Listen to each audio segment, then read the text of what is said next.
All right, everybody, welcome to your Book Show on this Friday afternoon. Yes, a bit of a different time zone. I'm here on the West Coast I guess you would call it vacation. As you can see, not in my, whoops, that doesn't look right. That is that is using the wrong camera, I think. Let me just check. No. All right. Probably okay. All right. Anyway, I'm not my usual setup. This is a hotel room in Southern California in Orange County. I'll be here all of next week, so get used to this background. Although it'll change because I'm moving rooms on Sunday to a better room. So we'll be doing shows here different hours, just because. You want to know what hotel I'm at? So you can come visit? No, I'm not telling you what hotel I'm at. We'll be doing different the shows this week from different hours than usual. So you Europeans will probably be happy because it'll be earlier in the day, as evenings are typically taken up here. Plus, evening in Orange County is pretty late for the rest of you. So we're probably doing it 2 or 3 p.m. Pacific time. So I'm not sure exactly what days next week we'll be doing shows, but I'll try to do as many shows as I can next week. Today, we're going to talk about basically two topics. I don't know if you heard the news earlier today. Solomon Rushdie was stabbed and was taken to hospital and was in surgery last I saw. I'll try to keep track of what's going on. There's supposed to be a news conference going on right now with the local police there, so hopefully we'll find out that Rushdie is okay. But they should also be revealing the name of the guy who attacked him. We can all speculate, but it would be good to know exactly who this person is. So that should happen any minute now.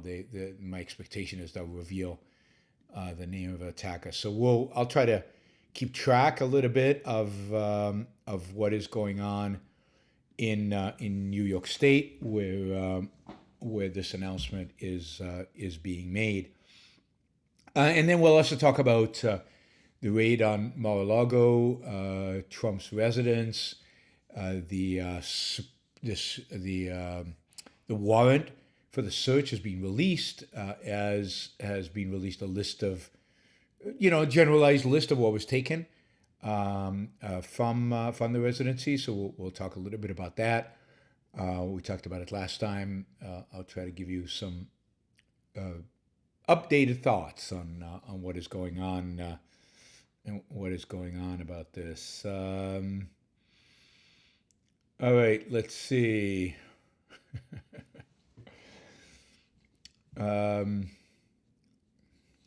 People are complaining that I'm not objective about Trump.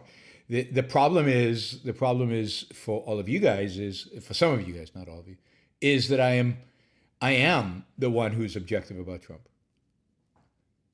I am the one who's objective about Trump. So, all right, let's start with Salman Rushdie. For those of you who don't know who Salman Rushdie is and don't know the history here, Salman Rushdie is a well-known author, best-selling author. He's one of the most famous, probably, novel writers of the late 20th, early 21st century. He published his first novel. There was a big success in 1981, and in 1988, he published a novel called Satanic Verses. The novel imagines a modernized Muhammad. It is, presents a certain view of Islam and that many Muslims found offensive. Indeed, Salman Rushdie, who was born in India to a secular Muslim family, and I think has stated that he himself is an atheist, but grew up secular, but from a Muslim background. The book was first banned in India, of all places, and then banned in almost all Muslim countries.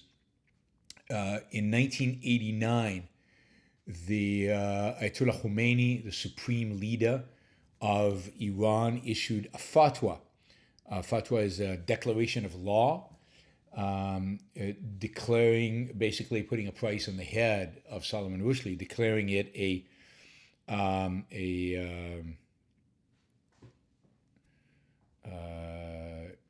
declaring him an apostle, an enemy of Islam, and putting a price, I think it was $3 million on his head. What's interesting is the fatwa. This has never been rescinded. The supreme leader of Iran, the current supreme leader of Iran, it's a different supreme leader, has not rescinded that. Apostate, not apostle. Thank you. Apostate, an infidel, an apostate. Apostate is worse. Somebody who's born Muslim and who turns against the religion is the worst for them. Indeed, a foundation that is linked to the authorities in Iran, that's linked to the administration, even though so-called the government has distanced itself from the fatwa. Fatwa has never been rescinded, and since then, it's been increased. A foundation, an Iranian foundation, has increased the fatwa by $500,000. I think it stands right now $3.5 million. For anybody who kills Solomon Rushdie. This fatwa was delivered by a Shiite authority and by the Shiite government, supreme leader of Iran. This is a fatwa that was picked up by Sunni Muslims as well. It was a fatwa that has animated many Muslims for a very long time. A little bit of a history. When this fatwa came out in 1989, it not only put a price on the head of Salman Rushdie, but it also basically was a death warrant, in a sense, to anybody who had anything to do with this book. So publishers all over the world, translators, and anybody who publicized the book, advertised the book, tried to sell the book, booksellers, and so on. Even in New York, the publisher of Salman Rushdie's American publication of the Satanic Verses was sent threatening letters to threaten the lives of the publisher, and a couple of bookstores in New York, if I remember right, were firebombed because in their front windows they carried a version of the Satanic Verses. At the time, George Bush Sr. was president. And the response of George Bush was basically to do nothing. John reminds me, but yes, I'll just give you a little bit more background. The Japanese translator of the Satanic Verses was murdered, knife stabbing, again because of his association with that. And let me just see. I thought there was one other event that I wanted to highlight. Yeah. So again, publishers have been threatened. The Norwegian publisher was shot and seriously wounded in the early 1990s. So the Japanese translator was stabbed to death also in the early 1990s. So this is not theoretical. This is not just somebody says, yeah, you should die. No, Muslims all over the world took this seriously. Solomon Rushdie himself has been attacked in the past. For 9 years, he went basically into hiding, non-disclosed, did no public events, was hidden away probably somewhere in the UK. He's a citizen both of the UK and the United States today. But I was saying that the Bush administration at the time basically did nothing. It ignored the fatwa, basically said something to the effect of, and this is true of the Muslim cartoons later on, the Bush Jr. said the same thing, basically said something to the extent of, yeah, you really shouldn't insult religion.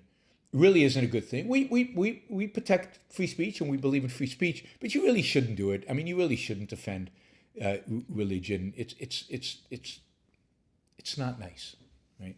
This is the Bush administration, right? The tough Bush administration. At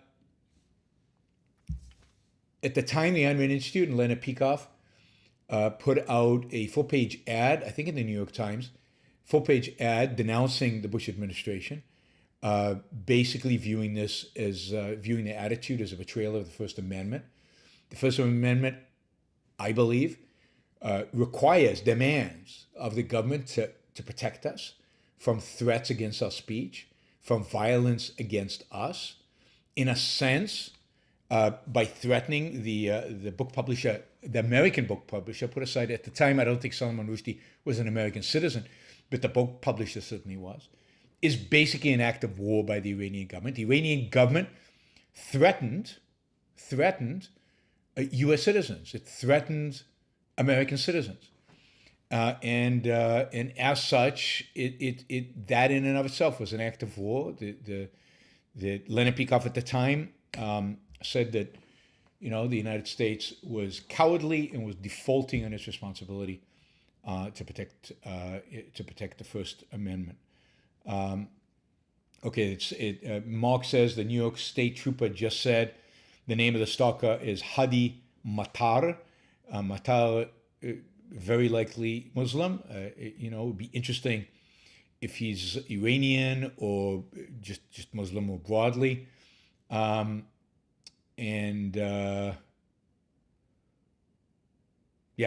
be interested in knowing what the relationship there actually is. Whoops, I didn't want to shut that window. It's difficult to do these shows on a laptop. There's just so much going on, and the screen is. But notice this, that the trooper also said there's no indication of a motive at this time. Rushdie is still in surgery. That's not a good sign that it's still in surgery. So Hadi Matar, how to tell what kind of a name that is. Maybe somebody can Google the name and see if there's any indication of the origins. But no indication of a motive at this time. I mean, really? The guy didn't provide you with a motive? Didn't say why he did it? I'd be surprised. So Rushdie has been in hiding, but so that was, he hid basically from 1989 until the late 1990s. And then he came out of hiding and he said, look, I'm not willing to live in fear. He took a very courageous position. He said, I'm not willing to live in fear. I'm going to live my life normally. I'm going to do public events. I'm going to continue to write books. I'm going to continue to live. And I won't let these people cower me. And he continued to speak out against the violent Islamists. He was outspoken after 9/11. I've got this quote from him about free speech. He says, nobody has a right to not be offended. The right doesn't exist in any declaration I've ever read. If you're offended, it is your problem. That's Solomon Rushdie, and I agree completely, obviously.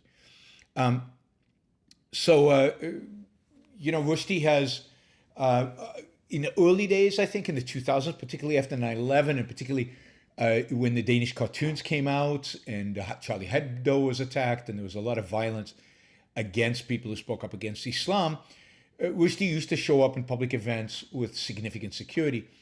But I'd say the last 10 years or so, maybe less, he's dropped the security. And at this event in I think it's upstate New York, he had no security. I mean, there was one security guard there, just a kind of a regular public event security guard. I don't think there was a security detail assigned to him. I don't think there were any particular security measures taken at the event. I doubt bags were checked and things like that. Metal detectors, things like that. It looks like he was seated, being interviewed by the host.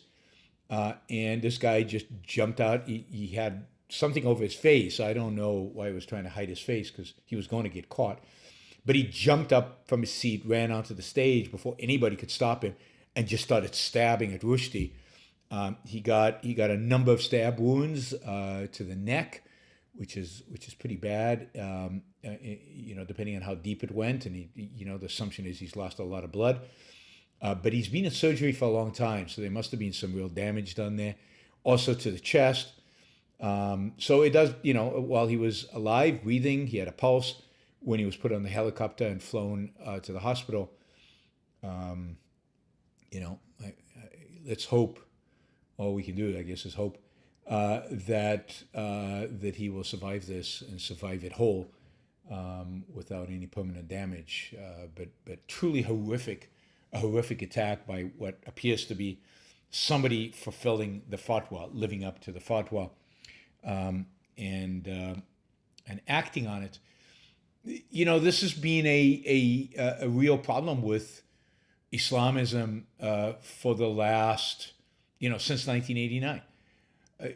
The thing is that they think they can get away with it, right? They think they can get away with it. We see it over and over and over again. Solomon Rushdie was really only the beginning, but you saw it when the Danish cartoons came out. And why do I say they think they can get away with it? Because the Muslim world went crazy. They burnt buildings. They killed people. They destroyed property all over the world, particularly in their own countries, but all over the world. They threatened the cartoonists. Some of the cartoonists have actually been attacked. And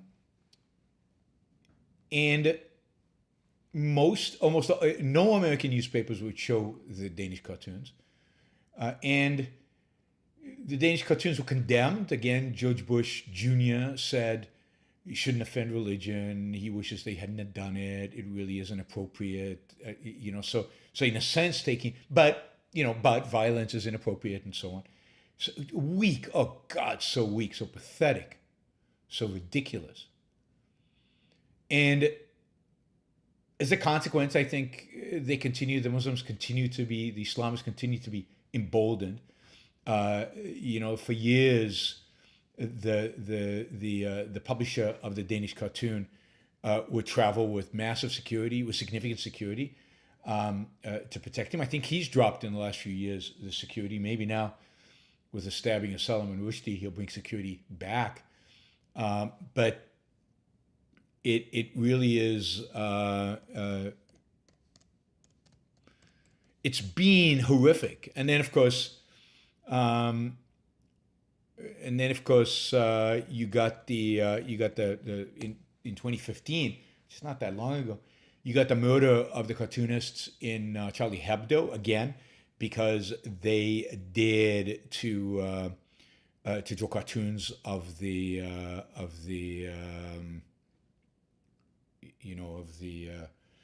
Muhammad. So.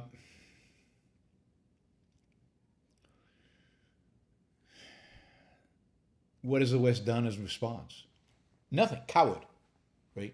So I remember when Charlie Hebdo happened, and millions of people went out in the streets in Paris, and was it I am Charlie Hebdo? They all, had this chant, I am Charlie Hebdo, and they made a big deal out of them being Charlie Hebdo.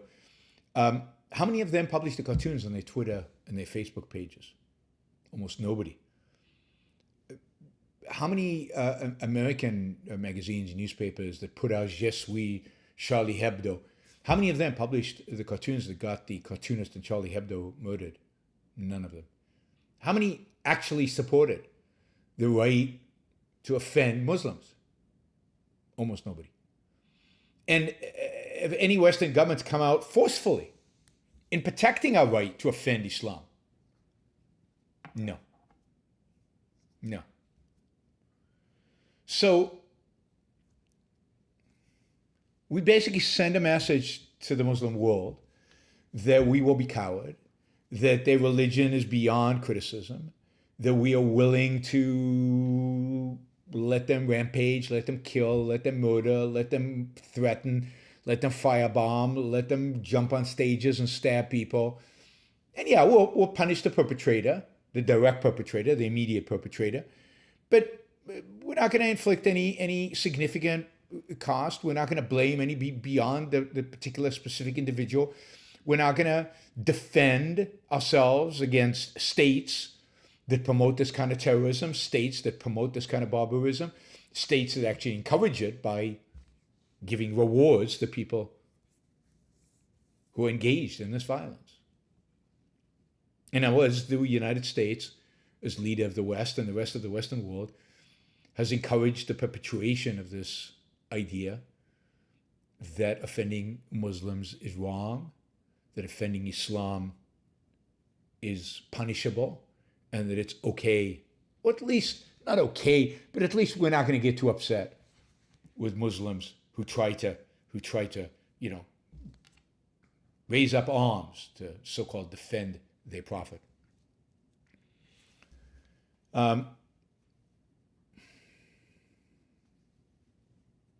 So anyway, it's a real tragedy. It's a tragedy that was to be expected. It's a tragedy in a sense that Leonid Peikoff in 1989 saw coming. It's a tragedy that could have been avoided. It's a tragedy that I think brings to the forefront the, just the pathetic, the unprincipled nature of the American government and its willingness and ability to protect the individual rights of Americans. What should have America done? I mean, basically, it should have said to the Iranians in 1989. Now, remember, in my view, Iran was at war with the United States in 1989. It had gone to war in 1979 when they took the American embassy. That's an act of war. They spent the 1980s killing Americans. They killed 244 Marines in Beirut in 1983. They then kidnapped Americans all over the Middle East and killed them during the 1980s. Iran was in a state of war with the United States, but America pretended like nothing was going on, that there was no problem, there was no issue. What should have happened is the United States should have told the Iranians, you have 48 hours to rescind this fatwa. You will not threaten the lives, you will not threaten the property of American citizens. And if you do, you will be destroyed. And if they hadn't, then you bomb the hell out of the residency of Khomeini. I'm a big supporter of. There's this attitude that you don't go for the heads of state. You don't kill heads of state. I would have gone after the supreme leader, tried to kill him. I would have destroyed the entire religious infrastructure of Iran. There's a whole city dedicated to the study of religion, Homs.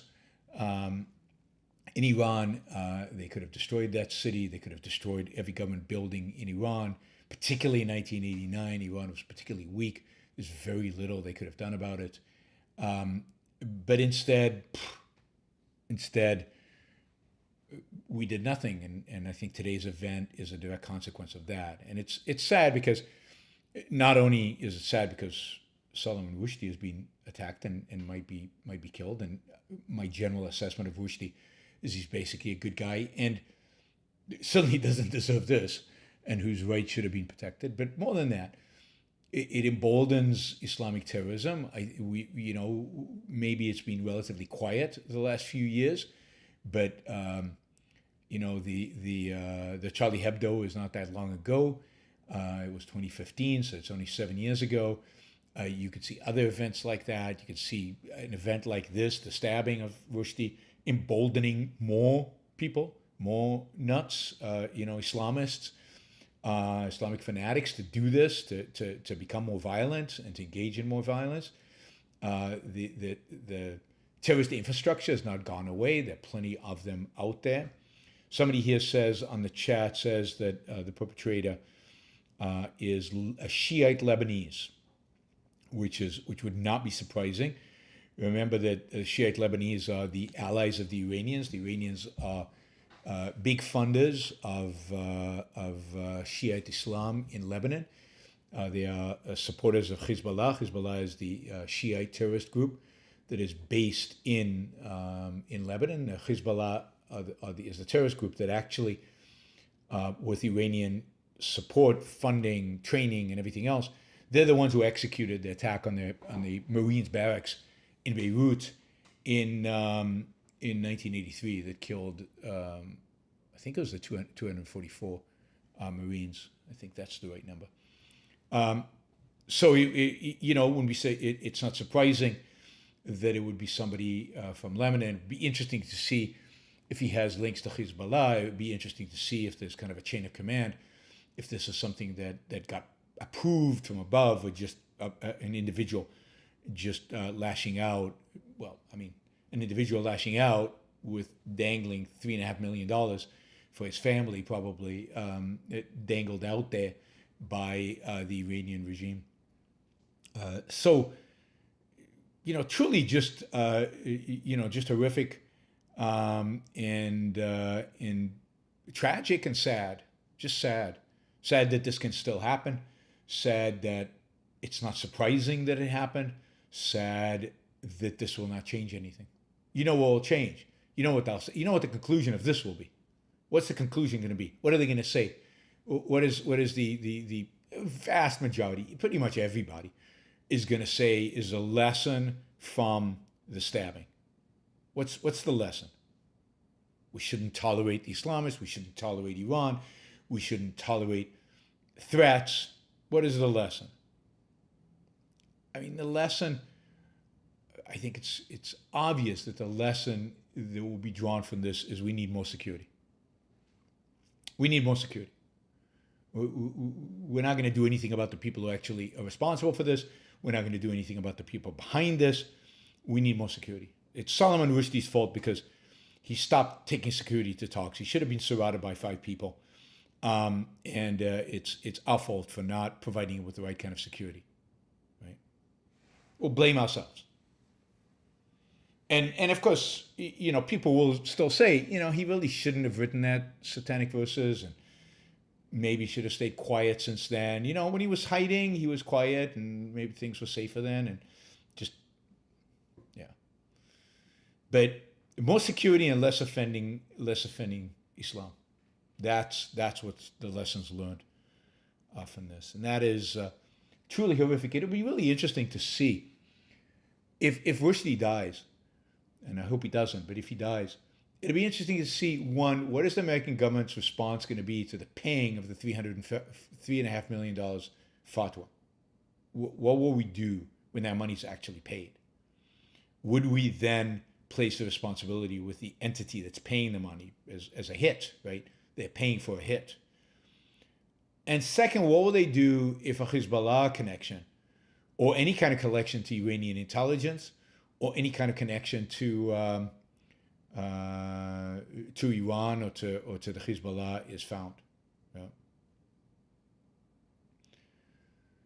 It's also interesting to point out that over the last few weeks, 2 other major opponents of the Iranian regime have been attacked, and assassination attempts have been attempted on them. One is a woman whose name I don't remember right now, who's been a big critic of the Iranian regime. She's somebody who escaped Iran and is in the United States, and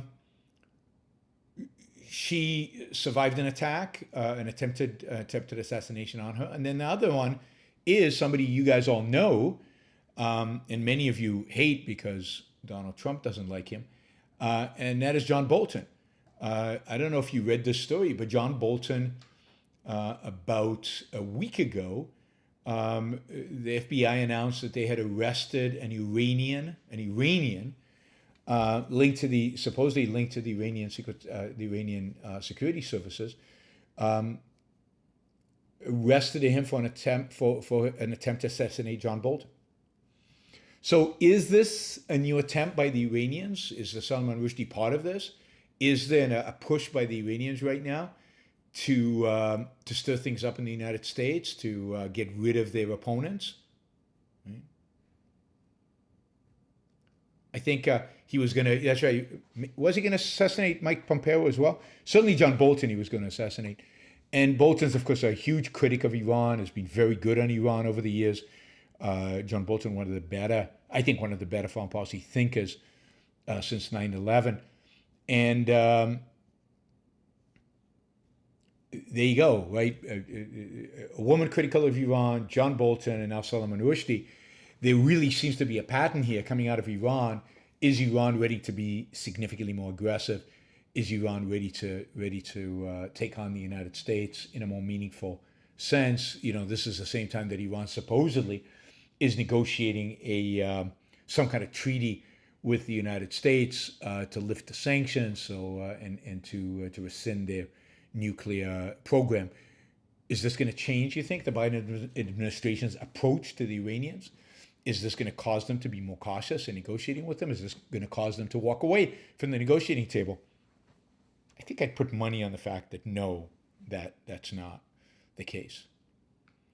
So Gary says there's a fatwa for 300,000 on Bolton and $1 million on Pompeo. All right, interesting. But yes, the guy who was going to kill them was arrested, so they caught him. It's too bad this guy wasn't arrested before he got a chance to attack Rushdie. All right, let's see.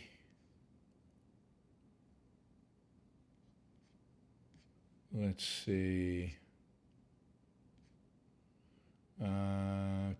looking to see if there's any related super chat question. One by Steven. I think I've kind of answered this, but he says, what would be the proper government response to threats against American publishers be? I mean, particularly given the importance of the First Amendment and the commitment of the U.S. government to protect the First Amendment, it should be, in a sense, it should recognize such threats as an act of war. It should be a recognition that a threat is violence. In our personal lives, if I threaten your life, the police will come and arrest me. A threat is violence. And for a foreign country to threaten an American institution, to threaten, not just to threaten like an offhand comment, but to really threaten, put money behind it, and make it a religious commandment to kill this person, that's an act of war. And I think, particularly coming from Iran at the time, it should have been treated as and dealt with as an act of war. And imagine if the United States had done that. Imagine the whole world and the whole Islamic world shifting its attitude towards America rather than viewing it as a paper tiger that it could be pushed over, that could be pushed around, that could be attacked with no consequence. I think the whole attitude would have completely shifted. The whole approach to America would have completely shifted, and you would have got a real, I don't know, 9/11 happens, right? So 89, really 79, Maryland says we should have been much tougher in 1979. Everyone who knows we're timid and won't retaliate. YouTube won't let me say what I really want to. It won't? Anyway, I'm going to say, yes, we should have been super aggressive in 1979. The fact, as soon as the embassy was, Ayn Rand commented on this on the Fort Hof Forum in 1980. Somebody asked her about the Iran hostage situation in the embassy. She basically said, the fact that we didn't respond within hours, within days, and respond harshly and devastatingly and by crushing these people with the harshest military means possible, the fact that we didn't do that, she said at the time, we will pay for decades. God, she was so right. She was so right. And Leonard, of course, in 1989, this is not standing up for free speech here, we will pay for in the future. Yep. So yes, we should have been super tough in 1979. We should have crushed them in 1979. They basically, it was an act of war against the United States by taking our embassy. Who knows what the outcome in Iran would have been if we'd done that? But certainly it would have caused the Muslim world to reassess their relationship with the United States, and it wouldn't have brought about this weakness. Remember what we did when the Marine barracks were blown up. Remember what Ronald Reagan did. He gave a great speech, but what did he do? Nothing. Walked away. Lobbed a few missiles into the Bekaa Valley, which hit nothing, and then walked away. Did nothing. Not to the Iranians, not to Hezbollah, not to anybody. What did we do after any of the attacks until 9/11? Nothing. And what did we do 9/11? we launched a bunch of bring democracy to the world wars and let bin Laden live another over a decade and let Zawahiri live until last week and did almost nothing. Nothing. We're cowards. We have no backbone. We have no commitment to our values. I mean, 9/11 was really a test for this country, and this country failed, got an F.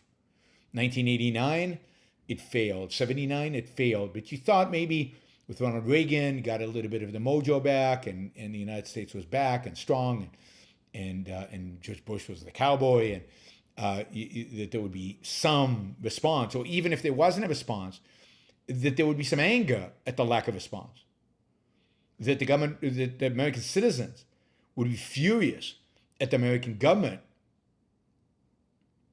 but none of that. None of that. We just accepted whatever they did and accepted it. And if anything, the criticism of the wars is we did too much. We were too tough. We were too aggressive. Oh, that's not right. But you know, I was one of the very, very, very few critics of George W. Bush from the right, you know, from the perspective of we need to do more, from the perspective of you're a wimp. All right. Let's see. Is there any other? I'm just looking to see if there's any additional news. Again, luckily for Rushdie, it looks like immediately once there was a doctor in the audience who ran up there on stage and immediately started, treating him. So, you know, in that sense, it was lucky.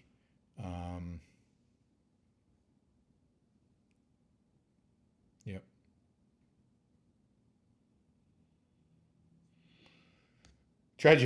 Tragic, upsetting, and you know, we'll see if anybody in our political world makes any statements that are meaningful as a consequence of this.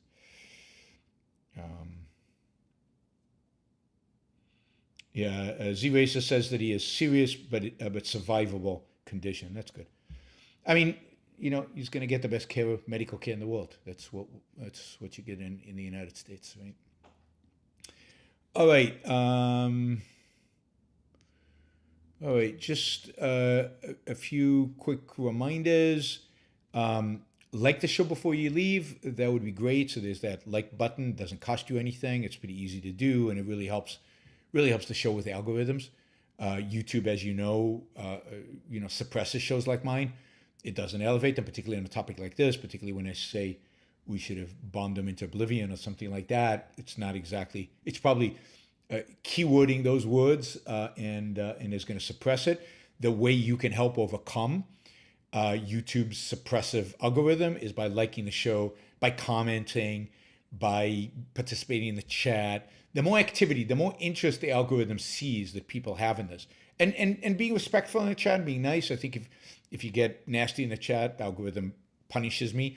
But if you're respectful in the chat, if you then I think that's how we overcome the tendency of YouTube and others to suppress certain speech, to suppress certain points of view, certain opinions, which clearly they do. And I think they have a right to do.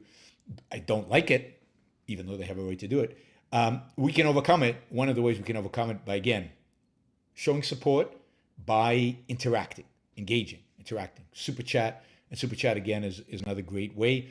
By you supporting the show financially through YouTube, you're showing YouTube that people really value what I do, and that causes them to think twice about, because they get a cut, right? And because it's just another expression of there's an audience, there's people who think like this. He's not just one-off crazy. So any way in which you can show that, particularly in shows that are particularly controversial, is helpful.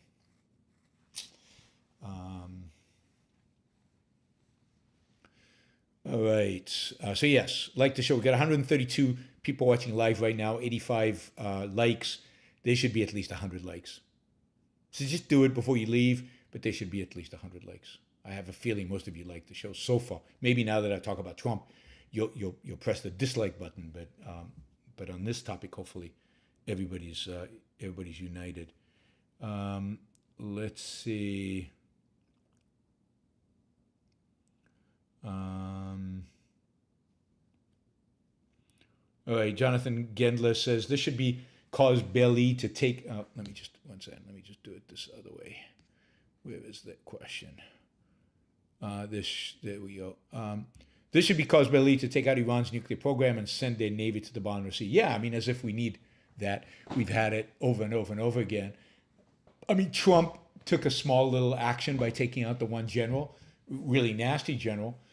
And he could have escalated it right then and there and really done damage to the Iranian regime, but he didn't.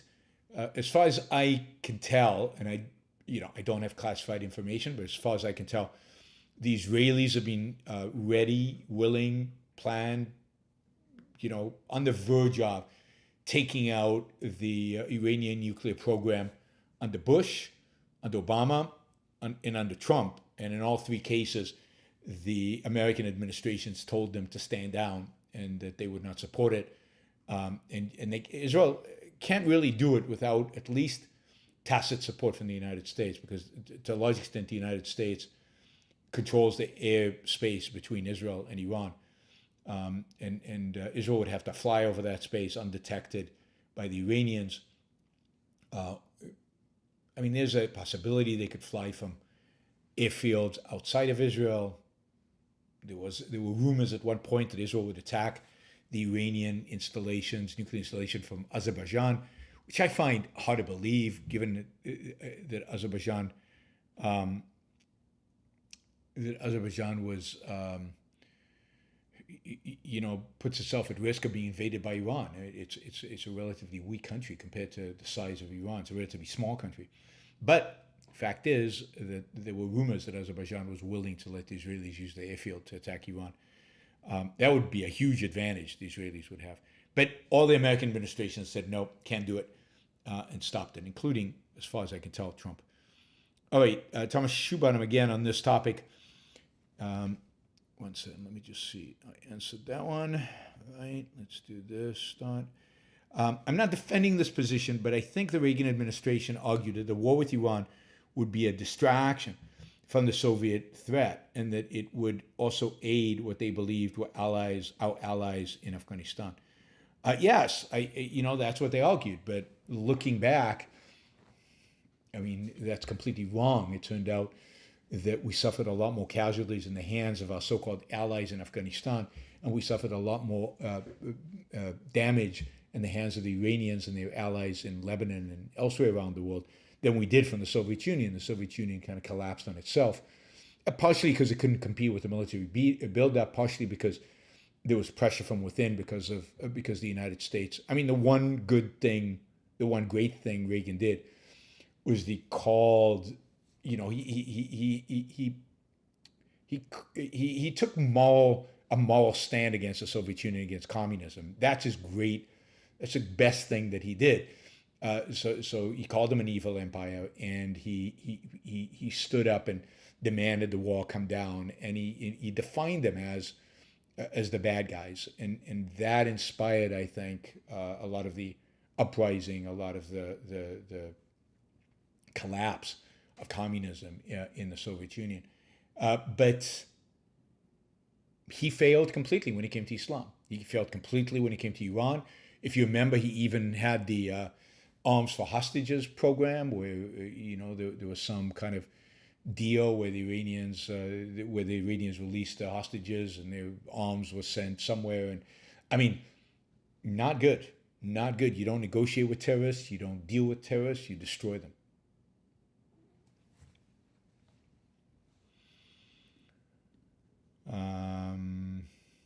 Enric says, considering Thatcher's actions defending Rushdie and Falklands, would she have done something effective on this? I don't know. I mean, the Falklands was very different. There was, clearly what they consider British territory was invaded by the Argentinians. She went and defended it. The UK had significant military advantage, but also it wasn't Iran. It wasn't the kind of, I don't know. It wasn't the kind of protecting, attacking a quote a religion or a country based on religion. I just don't think that Margaret Thatcher would have been any different. Maybe she would have. I mean, she was clearly. I think she was better than Reagan, so maybe she would have. But it's just hard to believe. And while she protected Rushdie and the UK protected him while he was in hiding, and she was stronger in her expression of support than Bush was. Did the UK take a stronger stand against Iran in those days? I don't know. Maybe. I guess I just don't know. All right. Okay. Let us. Oh, thank you. We're over 100 thumbs up, 100 likes. I appreciate that. Appreciate you coming through. Okay, just a quick reminder, you can use the Super Chat feature to both support the show and to ask questions, as some of you are doing, so thank you for those of you doing. I will post on the chat kind of where we are in terms of the money raised. So we have now more information about the FBI raid on Mar-a-Lago. I don't know that we have a huge amount of information, but we have some. We have the actual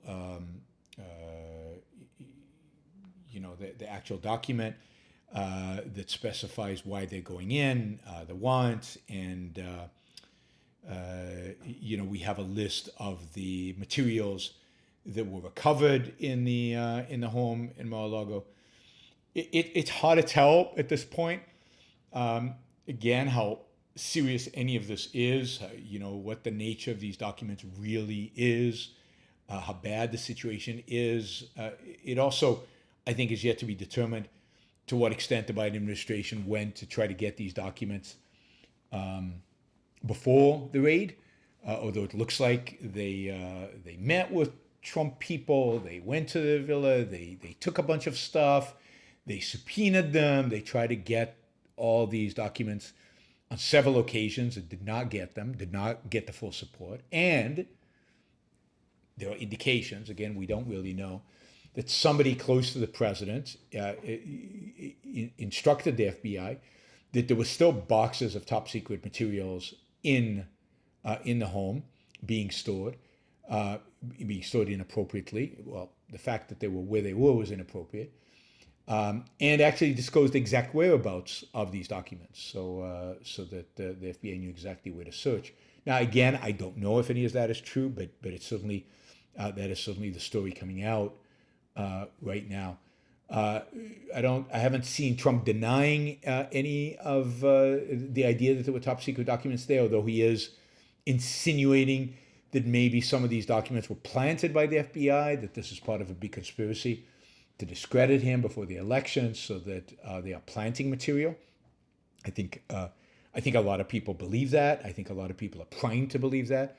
I mean, as I said the other day when we talked about this for the first time, the real tragedy here, I think, is that I don't trust either of them. I don't trust any of them. I mean, the FBI has shown itself to be untrustworthy over the last 6 years. The Justice Department has shown itself to be politicized over the last 6 years. Politicized both by Democrats and by Republicans. Although I will give Barr credit for the fact that when it ultimately came to the ultimate act of politicizing the Justice Department, which would have been, to claim that the election was stolen, Barr refused to do that, and Barr, maintained at least that bit of his integrity, but not being willing to lie about the nature of the election. Although I suspect he had lied about all kinds of other things in the Justice Department before that. So we're in a situation. Oh, and so that's on one side. We don't trust the Biden administration. We don't trust the Justice Department, I think justifiably. We don't completely trust the FBI, again, I think justifiably, even though, again, the head of the FBI right now was somebody that Trump appointed to that position after he'd fired the previous head of the FBI. It's somebody who, at least for the latter years of the Trump administration, I don't think caused Trump any problems from the FBI. So we don't trust the FBI. We don't trust the Justice Department. We don't trust the Biden administration. We generally don't trust the left because, again, there is this notion that they will do anything to maintain power. And while I think that's exaggerated, because I don't think they stole the last election, I think there's a lot of truth to it. There certainly is an aspect of it that is true, in a sense that our politics are now so corrupt as people are willing to do anything to maintain power.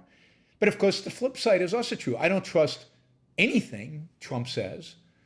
And it's completely conceivable to me, given Trump's character and given Trump's behavior, that he might have taken top secret documents to Mar-a-Lago. Who knows why?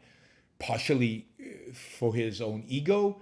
Maybe they're documents that he could use. Supposedly one of the documents taken was a memo or some kind of write-up on the president of France. Who knows what Trump wanted to do with these documents, why he kept them. Maybe some of them related to him, maybe some of them related to his behavior. I don't know. Maybe they related to actions that the administration took or the military took or the CIA took or somebody took that Trump would rather not come to light. I don't know. But the point is, it's completely believable to me that any of that would happen. I don't know that it happened, but it's completely believable to me. And it does look like, and I don't think that these things were planted. I think that's unlikely. It's too easy to catch them. It's too easy to show that it's a lie. It does look like, and I don't know the nature of these. There's a box of there was a box of top secret material taken from Mar-a-Lago. There was a box of secret material. There was a bunch of other stuff that just doesn't belong there. It belongs by law in different archives related to different departments of the government, including the National Archive. And it doesn't strike me at all as unlikely that Trump took those documents and didn't give a damn about the procedure or the law or the exact, and just took them home and used them at home and said, screw you, I don't care. And he never thought it would be enforced. He never thought anybody would care. He never thought it was that important or that big of a deal. And even when, and this is what surprises me, if they'd already taken a bunch of top secret stuff from the home, if they'd already, subpoenaed the stuff, and why didn't he just give it back? What is in there that is it just incompetence and stupidity? Is he trying to hide something? Or is it all made up by the FBI? And this is the real challenge that we face. I mean, I was accused earlier of not being objective about Trump, something about, how could I not be not objective? I am the ultimate objectivist or something ridiculous like that, stupid like that. I'm trying to be objective, but it's really, really hard because to be objective about these things, and I'm doing my best to be objective, but to discover the truth, to discover what's really going on, one needs reliable facts. One needs reliable evidence. And there is such a degree of distrust now that I think most of you have, and certainly I have, towards the authorities and towards Trump, and towards anything that comes out of Trump's mouth, and really anything that comes out of the authorities' mouth about these kind of things, that it's very, very hard. It's very, very hard to know what is true. Now, I can tell you what my suspicion is. My suspicion is that Trump's at fault here, and he's an idiot, and that he took documents for whatever reason, and didn't think they would ever follow up on it, and stuck his middle finger at the Justice Department, and ignored their request. And maybe there's something in these documents that he would rather not come to light, so he wanted to protect them. And but I think mostly it's incompetence. He probably had a bunch of stuff laying around in different places, and wasn't too worried about it, and didn't care, and thought that Justice Department was making a big deal out of this when it shouldn't be. And he was former president, so who the hell are they to even tell him where he can and cannot put the documents? I mean, that sense, I mean, Trump gives off the sense of he wants to be a dictator. He wants to have the authority to be able to do whatever the hell he wants. He wants to be able to keep whatever documents he wants. He wants to be able to use whatever documents he wants. He gives that aura of who the hell is going to, I'm the president of the United States. Who are you to tell me what I can and cannot do, what I can and cannot fire? I mean, people who worked for him, he had that, I don't know if you read this, there's a new book out where he said to General Miley, I think, he said, why can't you generals be like Hitler's generals? Just support me with whatever I want, because he wanted you remember he wanted a parade on 4th of July, a big military parade through the streets of Washington, D.C., massive, show off the power of the American military. He made a big deal out of this for about a year. He spoke about this a lot. And like the military didn't want this, and they were against it throughout. And he said to the generals, he said, why can't you guys be like the German generals? They did everything Hitler told them. And I think the general said back to him, he said, somebody said to him, but you know, the generals tried to kill Hitler. And Trump was like, no, they did everything he said. They loved Hitler. It's like, but that's what he wants. He said the same thing about, you know, that he loved the fact that when Xi spoke, everybody, you know, stood up, everybody showed him respect, everybody, that there was this amazing respect to Xi and to Putin and to Hitler, I guess. And that, I mean, I don't know if he really said that, but certainly that's what people are saying. That's what's in this book that he said. But it's completely reasonable to me to imagine Trump saying that. It's exactly his character. It's exactly who he is. So I can completely see him saying, I completely see him saying, you know, who's anybody to tell me what I can and cannot do with these documents? Right? And so I think I think he's done that. I think the Justice Department is trying to clean this up and trying to get all the documents back. I think they'll also relish the opportunity to go after Trump and to humiliate them and to make him look ridiculous. I think that a lot of that is going to backfire against it, right? I think ultimately Trump is going to benefit from this, not be hurt by it. We'll see, but that's my impression. I also think that, you know, the Justice Department is headed by what's his name, the former judge, and he's got in for Republicans because if you remember, he was supposed to be the Supreme Court justice that was going to replace, I think, Scalia. He was going to replace Scalia, and they refused to bring it to a vote in the Senate, and he basically got denied his chance. Mary Garland got denied his chance of being a Supreme Court judge because of Republicans. And so you'd expect him to be quite bitter towards Republicans and try to get back at Trump. So I think that it's completely feasible that Trump has broken the law here and is doing stuff that is unprecedented in terms of other presidents. It's completely conceivable to me that the FBI and the Justice Department, at least some people in the FBI and Justice Department, are just trying to clean this up and get to the bottom of it and follow the law. And it's also completely conceivable to me that this is being used by the political element within the Justice Department, starting with Mary Garland, to get back at Trump and to make Trump look as bad as possible, and to score significant political points. All of that, I think, is all consistent and probably actually what's going on. And that's me being objective, trying to tease out what is actually going on here.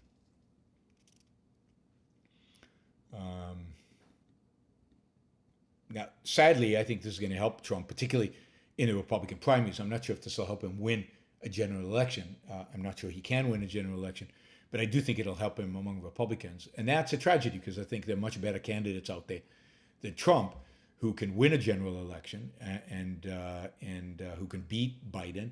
I think almost any Republican can beat Biden right now, except Trump. Trump is the one Republican who might lose an election. So, all right, that is my spiel. Yeah, it turns out, so the guy who stabbed Rushdie is a Shiite Muslim originally from Lebanon who lives in New Jersey.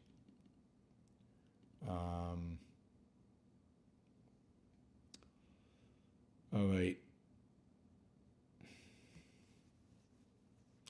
All right, let's look at your super chats. We have a bunch of super chats here. Let me see if there's a quick update. As of 24 minutes ago, Rushdie was still in surgery.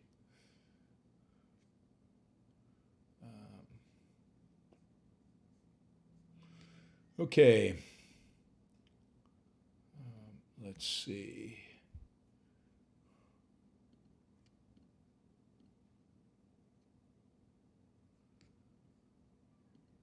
Okay, let's start with the $20 questions and go from there. And I'll just post a quick update for how we're doing on the. One thing I will say, it's funny, just reminding me because of Super Chat. I've been getting recently a lot of complaints about asking you guys for money constantly on the show. On the Super Chat, people say I beg for money. So what I found really hilarious though is that since the raid a Mar-a-Lago, Trump has come out with a series of fundraising letters, tweets, whatever, trying to raise money for himself off of it. And one is, I saw this tweet where he says, here are the nuclear codes, and he gives a series of numbers. And you can support me, and then the same series of numbers in dollar terms of what you can do. So, I mean, the extent to which Trump asks, begs, tries to raise money is unbelievable. I think I'm an amateur in comparison to Trump in terms of constantly asking for money. So I don't know. I don't know if that makes any difference, but so be it. All right, but I will. I will try to spend less time asking for money, and.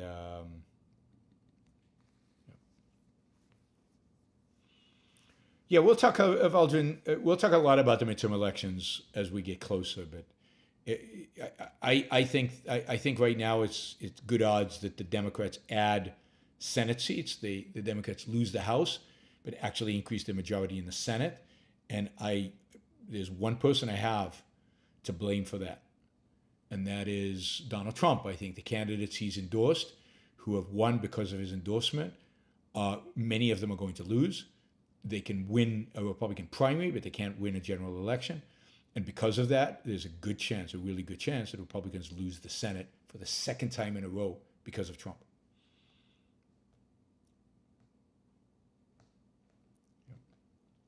Burns says the whole Trump thing seems like another distraction not to focus on inflation. I think that, there's a sense in which, I don't know, there's a sense in which that's right.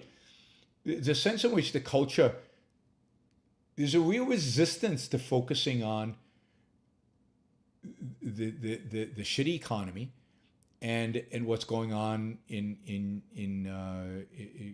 Ukraine and Russia, but just generally the economy and what Democrats are doing in spending another $1 trillion on top of everything else that's being spent.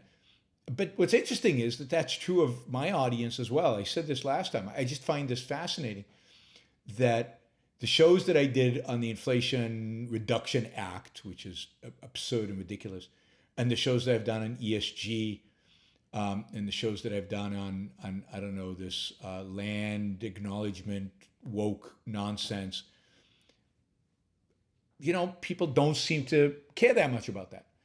But if Trump is in it, or there's certain issues that should get people riled up. But the economic issues are not bad. When I talk about inflation, or when I talk about the stagflation that is coming, when I talk about the stock market, it doesn't seem like people out there seem to care about the economic state of the world, where it's going to have a huge impact and a much bigger impact on your lives. These two bills that the Democrats, one that's been passed, the CHIP bill, and this next bill, the big Inflation Reduction Act, these are going to have dire consequences for the United States economy, for your quality and standard of life, for decades to come. Decades. because the Republicans, when they get into power, won't repeal them and won't undo them. So this is with us forever now, and it's gonna make all of our lives worse for a long, long time. And nobody seems to care. Nobody seems to care. I mean, ESG is probably one of the most damaging phenomena out there. I mean, we get excited about every canceling of professor at some university that happens, and we should, and it's bad. But I'll tell you, ESG is a lot worse than cancel culture. A lot worse. It's more prevalent, it's more dangerous, it's more damaging. And it's more personal. It'll affect you and your life, whereas the canceling in the university is less. And people's orientation is so much towards certain things and not towards others. Partially complexity. People don't like complexity. It surprises me, though, with regard to this audience. Apollo, thank you for the support. I appreciate it. Tazy, thanks for the support. Apollo, again, thank you for the support. Really appreciate you guys coming through, supporting the show. I'll just say, we're like $450 short of our goal. So way off the goal. But all is good. All right, let's do some of the $20 questions. Justin Kidali asked us way early in the show. He says, lighthearted and off topic, Fountainhead spoilers. Do you think Henry Cameron could have understood Rourke's love for Wynand? Wow, good question. Deep question.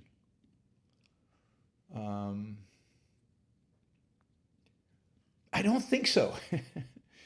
I don't think so. I think you have to have a certain, a real, is benevolence the right word? A real positive view of human achievement and the ability to recognize people's flaws and the badness, the bad things that they do, but in a sense be willing to put it aside, not exactly forgive it, but put it aside when faced with great achievement. And I think that takes a certain self-esteem, a certain confidence, and a certain perspective about the world, a perspective that views what is possible, views the good, a benevolent perspective that Cameron does not have. Cameron is crushed by the world, and since Wynand is part of that crushing and part of that world, I don't think he could look past that. He'd appreciate the genius, but couldn't accept the negative, couldn't put that aside and appreciate the genius. And I think that's true. Look, think of all, how many objectivists, how many people in this who listen to my show, if I say something positive about Bill Gates or say something positive about Jeff Bezos, but he's a leftist, but he did this, but he did that, and they can't appreciate the genius, the creativity, the massive wealth creation, all the good that these people have done. They can't put aside their bad political opinions or the some actions that they did that were negative. They can't put it in any kind of perspective. I'm not saying it's exactly the same, but I think there's some similarity there. I think there's a certain attitude that is admiring of ability and just sheer ability and admiring of success and admiring of builders, right?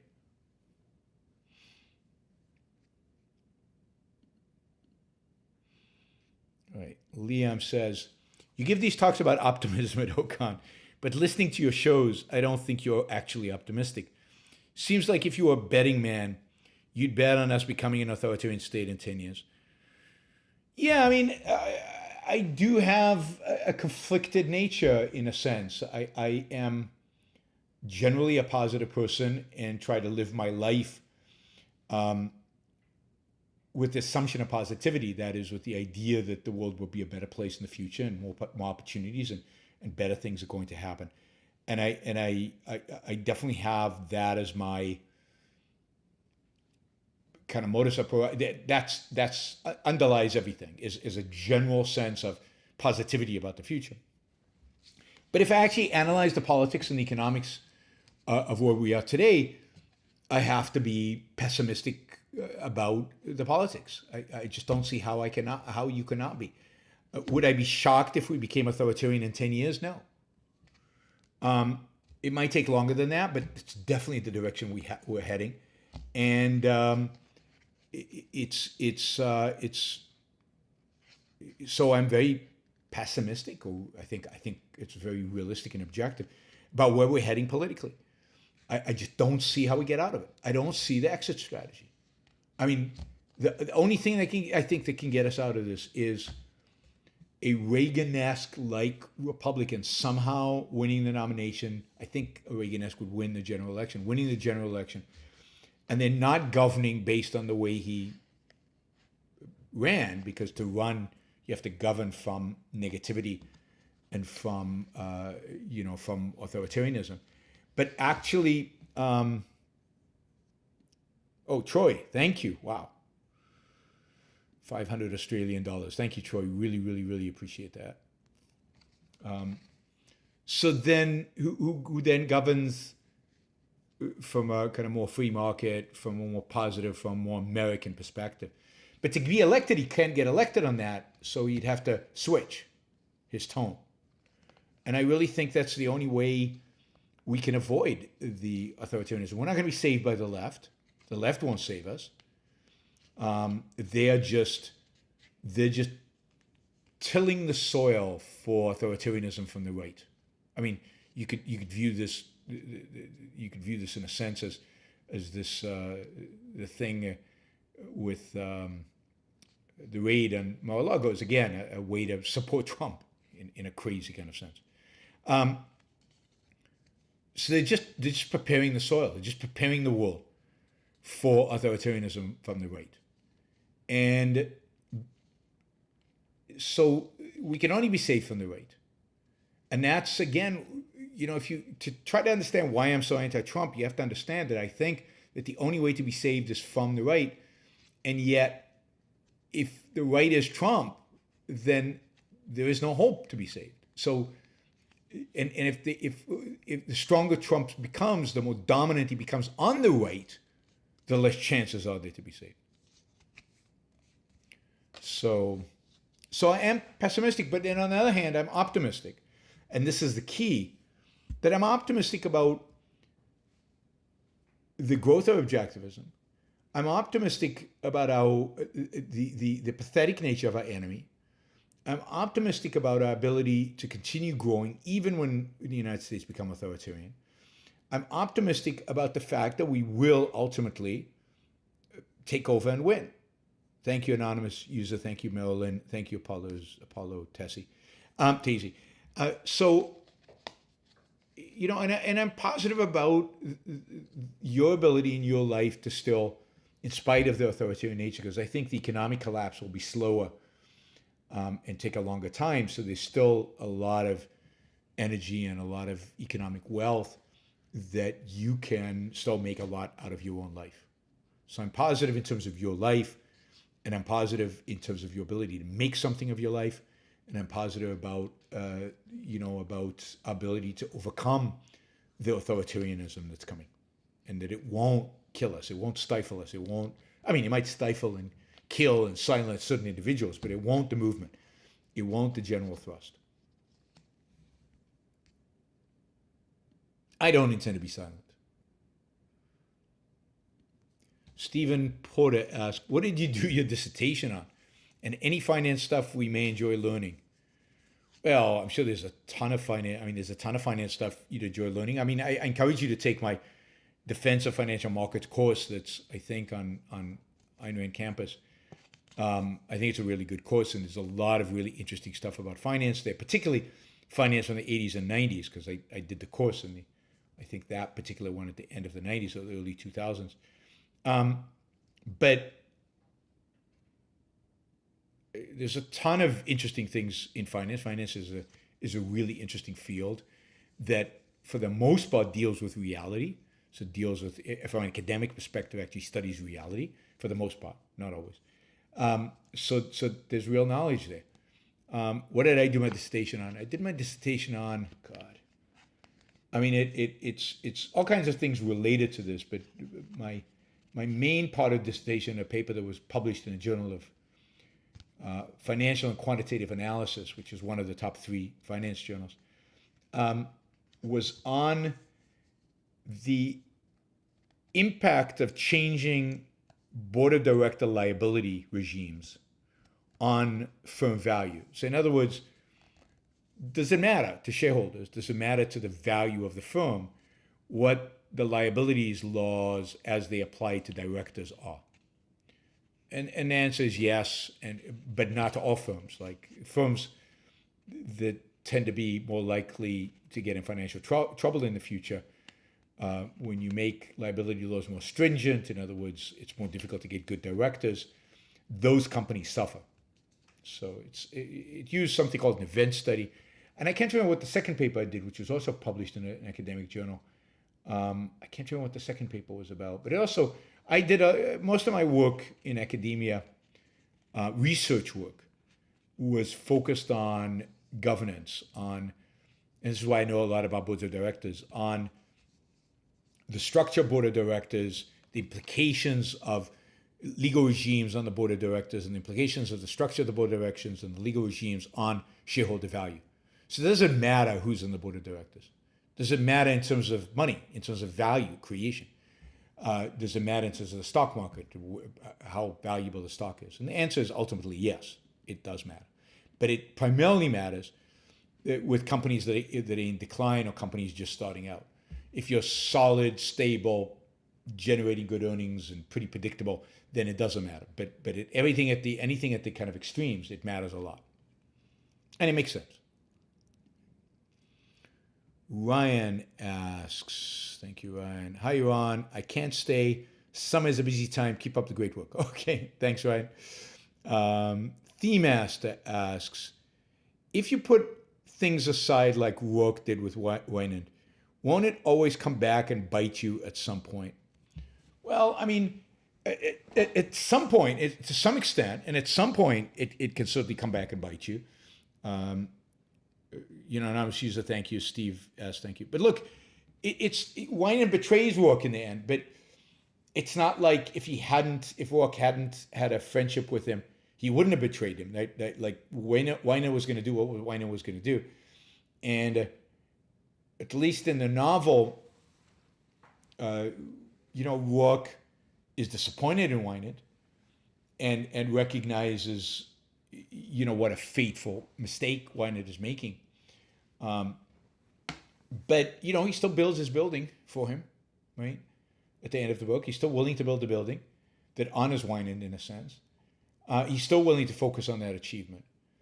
So it partially depends on the extent of the evil and what you associate with the evil. So in Atlas Shrugged, Stadler, who's a genius, is nobody can put it aside because the evil is to such an extent, the evasion is so great, his genius is so great, his ability, it's not like Winand who grew up the way he grew up and bootstrapped himself and everything. Stadler has all the evidence available to him to make different decisions. So there's certain levels of evil, certain levels of evasion that are just unforgivable. Certain levels of and that's true of anything. It's certainly true of great American businessmen today. So yes, you have to evaluate it. It's not easy. And you always, while putting it aside, you can't evade it. So for example, Rourke put it aside, but if he had relied on Winand in the trial, if his only success was, if Winand comes through, I'll be okay, I'm relying on Winand, then it would have gone back to him, right? It would have crushed him in there. But he didn't rely on Winand because he knew Winand was flawed. So the whole idea is to keep it in mind, to understand their flaws, to understand what they're bad at, to understand their evasions, to understand that they're not good, right? And to be ready and not to rely on them and not to place, not to give them power over you. If they have power over you, you could really get screwed. Rourke doesn't allow that. He doesn't rely on Wynand. Right? Steve, thanks for the support, anonymous user. Thank you. Another anonymous user, thank you. I don't know if it's the same anonymous user. All right, let's see. We've got a bunch of super chat questions here. We'll take them in order. These are the $5 and $10 ones. Let's see. Michael, is there conclusive evidence that mixed economies have to collapse over time? If you look at history, only a few have ever really collapsed. Well, not that they'll have to collapse, that they have to go in one direction or the other. That they're unstable. So you've had mixed economies become fascist. You've had mixed economies become socialist and then flip back to becoming freer and then bounce around, be mixed. But the reality is that these trends, that the mixed economy is good enough to survive for a long time. It's not stable. It can't survive forever. And it's constantly under pressure to go towards some form of authoritarianism or towards capitalism or towards freedom. And it can go towards freedom. But it's constantly under that pressure. But historical phenomena, the manifestation of ideas in history, take a long time. So the mixed economy are good enough, and they can swing between more authoritarianism and less, and more and less, and kind of swing between that for quite a long time before they either go full out capitalist or full out statist. And I think we're still in that swing, and I think we're in a very delicate position right now where there is a good chance that much of the West is going to go full on authoritarian. We'll see. But there is a real chance of that. And but that constant fighting, constant infighting, constant tension, constant stress that's in our world right now is a consequence of that mixed economy. And again, it's not just a mixed economy from an economic perspective. It's a mixture philosophically of some good and a lot of bad. And so the better elements, which are the kind of Enlightenment values of freedom and individual rights, pushing in one direction, and the statist values that are pushing in the other direction. And so it's a mixed economy of the soul, not just a mixed economy ideologically, not just a mixed economy of statism versus capitalism. And all of that creates this instability, and that instability can survive for a long time, So how long, I don't know, but it certainly seems like in the United States, at least, that we're getting close to tipping points, and we'll see what happens with energy in Europe. Although I think Europe will be okay in spite of all the mistakes that they're making. But there certainly is a tipping point in the U.S. I'm actually more optimistic in places like the U.K. than I am in the U.S. I see less of this kind of move towards real authoritarianism in the UK than I do here. Now, maybe I'm naive about the UK, but that's my general sense is, and that's primarily because the Conservative Party in the UK, with all its problems, all its compromises, all its sellouts, I think that the Conservative Party in the UK is much better intellectually, much better than the Republican Party.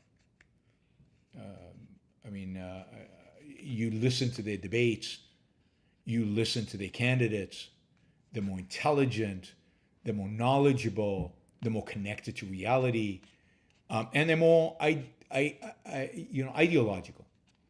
They seem, the people there who seem to believe in something. And the Republican Party has become about power and about nothing. Maybe this social conservatism and national conservatism, but nothing about freedom and rights. So I think that the Conservative Party is significantly, from what I can tell, significantly better. Not so much under Johnson, but maybe under the new regime that we'll get starting next month, I think. Hopefully under Truss, but we'll see. All right. Hopper Campbell. What do you make of Dr. Oz and him running for Senate as a Republican? Do you think he's a good man and sympathetic to liberty?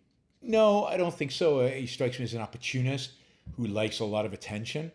Um, I think that was true with his TV show, where he peddled all kinds of gimmicky, cures. I don't think he acted responsibly as a doctor. He made a lot of money by selling a lot of supplements and gimmicks and things that. So he's not the kind of person I would trust, primarily because of his history as a kind of a I don't know what to call him exactly, but I don't think he's exactly a charlatan, but a questionable medical authority, put it that way. So I don't trust him. I think he did that to gain attention, maybe to gain money, but to gain primarily attention and to make his name famous. And he peddled a lot of cures and a lot of supposed cures because it got him headlines and it got him in the papers. And I think he went into politics for the same reason. I think he's the kind of person who wants attention. I don't know. I have no reason to think that he is particularly good on any particular issue. I don't think he's a proponent of liberty. I think he's originally from Turkey, and I think he has a good relationship with Erdogan, if I remember right. I read this somewhere, so maybe this is wrong. But Erdogan, who is the pretty real authoritarian leader of Turkey, so don't really get that sense that he's sympathetic to liberty, and I don't think he'll win. They're going to lose. This was a Republican seat that who the senator refused to run again because I think he voted to, if I remember right, he's one of the people who voted to impeach Trump the second time, and he didn't want to face the kind of Trump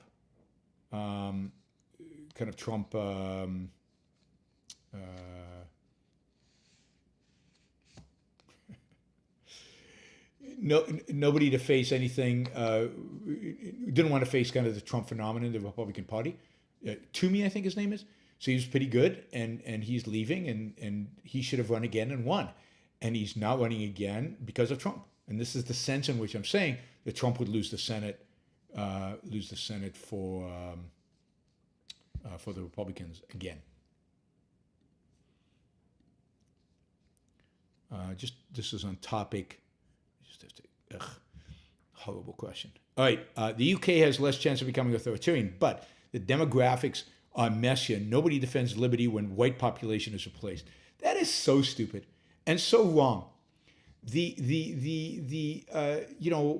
it 4 or 5 of the candidates for the premiership of the Conservative Party in the UK were people of what are called people of color, either brown or black. The best of all the candidates was a black woman from Nigeria, right, who was born in Britain, grew up in Nigeria, and is Nigerian black. The woman, the number 2 guy who's now in the runoff, who's not my ideal candidate, but not a bad candidate, not an awful candidate, is a child of immigrants from either India or Pakistan. I'm not sure. Another one of the candidates was Indian. Sajiv, who didn't run, but is one of the top people in the Conservative Party, is a huge Ayn Rand fan, right? I don't think he's an objectivist, but he's an Ayn Rand fan, and he's Shavid, what is he, Indian or Pakistani again? So, God, you guys need to stop with this racist nonsense, as if ideas are determined by color of your skin. Educate. Some of the best people today alive, who are the best proponents of freedom, particularly in the UK, are people of color. It has nothing to do with the color of your skin. And indeed, the people who are least supportive of capitalism, of freedom in the United Kingdom, are the white working class, which wants government central planning, which wants government controls, and and they are anti-trade, and they're anti-liberty. So the idea that that you should that you determine these things based on people's color of skin is ridiculous. George continues to say, this is the same guy who just asked this question. He continues and he says, I agree Kimmy was best, but I'm talking about groups here, not individuals. Liberty is a wide ideal. Import the third world, become the third world. That's just not true. We imported the third world into America in the 19th century, and they became first worlders. Kemi came from the third world, and she is the best candidate out there. And she will serve as a role model. And if they had elected her as prime minister, which I think they should have, and she would have been amazing, and I've met Kemi, and she is amazing, then she would have been a role model for that community, or for young people in that community. And that goes for the same thing for Pakistanis and Indians. But the idea that if you import the third world, you become the third world is just garbage. Israel, for example, during its first few years as a country, imported 50% of the population became people who came from Arab countries, Moroccans, Iraqis, Yemenites, Syrians, Egyptians, Jews. But often these other countries brought elements from those cultures with them into Israel. What happened to them? They adopted Western values because Western values are superior. Western values are better. They assimilated into a westernized Israel and support Israel as a westernized country. So no, there is no demographic determinism. There's no color skin determinism. The only deterministic thing is if you don't teach people to value Western civilization, then they won't value it. If you don't demand people respect the laws of your country, they won't respect the laws of the country. So it's up to us, those of us who live in the West, those of us who live under freedom, to insist on the values of freedom and to make them a big deal and to demand assimilation. And when we do, we win. But again, it's not just Kemi, it's Javid, it's all the best people in the conservative movement are not white. So it's not about third world, first world. And by the way, a lot of the people for example, who came to the United States from Nigeria are the best, right? The most educated. And the same thing as Pakistan and India. So just because of where they came from is not an indication of what they are. This is why Kemi can come from Nigeria and still be the best candidate for liberty in the UK today. Okay, Jude wants to argue here. Assimilation simply isn't possible in these numbers. It's a matter of percent. You get enclaves. I'm from London. I'm speaking from Sweden. That's because we're not trying to assimilate them. That's because we respect the culture too much. And that's because you're not giving it enough time. But the fact is that if you looked at the first 20, 30 years of attempt of Jewish assimilation into American life in the early 20th century or late 19th century, Irish, Italians, who were just as primitive, if you will, as the immigrants are today. It took them a while. It took them a while to assimilate. The culture was more pro-assimilation back then. But it's not a numbers game at all. We could easily, in those days, the United States absorbed more immigrants than you're trying to absorb today. And the fact is, if you give it time, and if you insist on assimilation, and if you value assimilation, and you emphasize assimilation, you will get assimilation. And I don't believe it. I don't believe it's true in London. I don't believe it's true in any of these places. And, I lived in London. I've been going in and out of London for decades now. Decades. I'm that old, right? And I remember 40 years ago, London was become an Arab city. It was just going to be dominated by Arabs. It's just become an Arab city. And there was going to be a Russian city. And then, now it's another third world or whatever. London's done pretty damn well during this period. Pretty damn well. London's one of the great cities of the world, and it's only been improving over the last 40 years as immigration has increased. So I don't buy this doom and gloom around demographics, or this doom and gloom around immigrants, or this doom and gloom around color skin.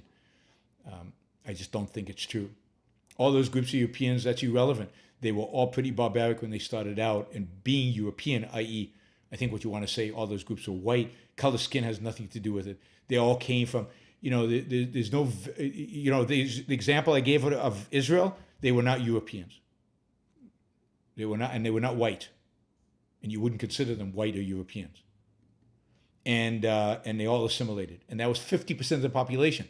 Talk about big numbers. It's just not true.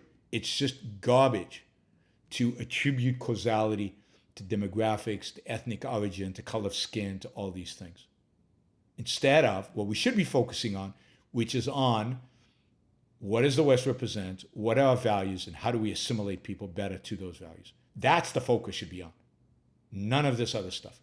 And again, the fact that people were Italians or Irish or Ukrainians or Poles or Lithuanians, the fact that the European means nothing because they were just as primitive and barbaric as people who are not Europeans 150 years ago, including my ancestors who were in the shtetl.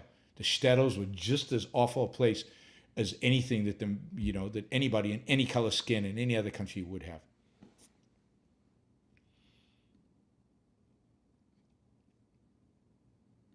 Are you open to debating this matter sometime? Liberty can't thrive in multicultural society as a topic, perhaps. No, I find the topic offensive. I find the topic offensive, and I debate it in a forum that was large enough. I won't debate it on the side. I won't debate it with 100 people. If we could create a real event around it, maybe I'd debate it. But I find that proposition ridiculous, offensive, and just wrong. Just completely and utterly, absolutely, unequivocally wrong. Indeed, I'll even say this. I think it's only ultimately in multicultural societies, if you understand what multicultural means, that you get liberty. That liberty doesn't thrive in homogeneous societies. Homogeneous societies die quickly. They don't thrive. They don't succeed. Now, it depends what you mean by multicultural, not the sense of accepting all cultures as equal, but the sense of having people coming in from a variety of different cultures and merging into a melting pot. That is the only true society where liberty can thrive in. And that's America. Liberty needs to be fueled by immigrants from all kinds of places around the world. So I'd argue the exact opposite. And I'd debate it if it was if Douglas Murray wanted to debate a proposition like that, I'd debate it. I don't think he would. I don't think he believes that. But if somebody like Douglas Murray wanted to debate that, I would debate it. I'm not sure I'm debating somebody on my chat. All right, Michael asks, would you move to a fully objectivist country in this stage of your life, even if it meant having to learn a new language? Yes, tomorrow. But that's science fiction. Have you ever considered an open relationship to spice things up and increase happiness? Or is marriage an absolute to that one partner, and any violation of that pact is hedonism or nihilism? Wow, I mean, that's kind of a big alternative, right? I don't think that marriage is an absolute and one partner, any violation of it is a pact of hedonism or nihilism. So I'm very open to alternatives. I think alternatives to monogamy are very hard and very rare in terms of one's ability to be successful at them. If I knew, your question is badly worded, because if I knew that, let's say, an open relationship would increase happiness, then I'd go with increased happiness. But are you sure that an open relationship would actually? Have I ever considered it? That's none of your business. So I'm not getting there, but I don't see why one would rule out a priori an open relationship. One would have to really think it through and would have to really evaluate your life and your values and how you would do it and whether it actually leads to more happiness. I'd say for 99% of people, it leads to less happiness, would be my guess. So monogamy is the ideal for almost everybody, particularly in the world in which we live today. But that's a whole topic for another time. Probably not one I'm necessarily qualified to talk about. Steve says, which Republican has the best chance to win? Which Republican do you want to win? I actually think the DeSantis probably has the best chance. I think any Republican right now. I think DeSantis or my preferred, what's her name? Somebody will tell him the former um, governor of South Carolina, Nikki Haley. So I think pretty much any Republican except Trump could beat Biden. I think Nikki Haley could beat Biden. I think DeSantis could beat Biden. I think people are talking about the current governor of Virginia running. He could potentially beat Biden. I think pretty much everybody could beat Biden, right? And except Trump. I think that's why this is so important. Who do I want?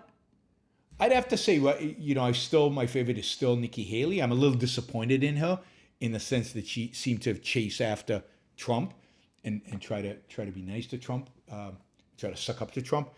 But I still think Nikki is probably the best, most knowledgeable, and most committed to capitalism, to real economic liberty at least.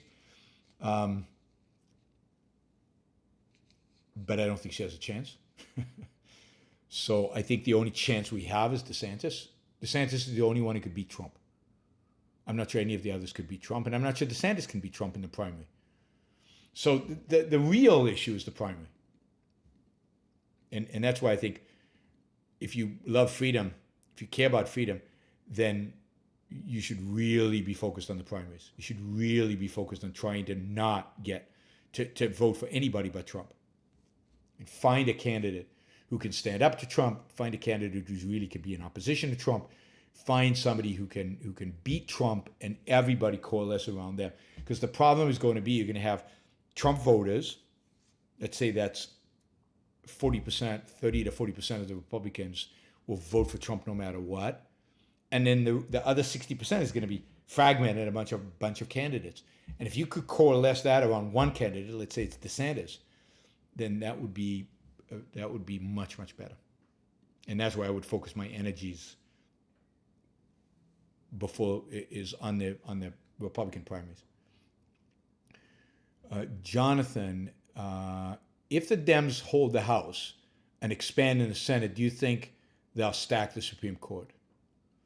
I don't think so.